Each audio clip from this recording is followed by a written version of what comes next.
طول عمري كنت بفكر ليه السيدة هاجر كانت بتجري بين جبلين في الصحراء، وهي معاها ابنها الرضيع بيصرخ من الجوع، وهي بتقاوم العطش والحر الشديد جدا عليها.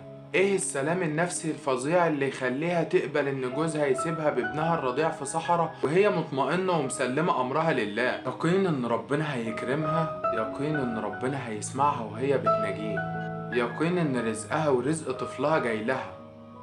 بس ما سابتش نفسها لليقين، لا، دي سعت، بقت بتجري بين جبلين في صحراء عشان تلاقي الرزق اللي ربنا بعته لها.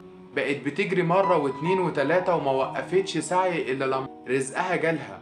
الرزق اللي بقى عبارة عن بئر ماء مبارك لا يجف ولا ينضب ليوم الدين، بيشرب منه عدد هائل من البشر على مر العصور.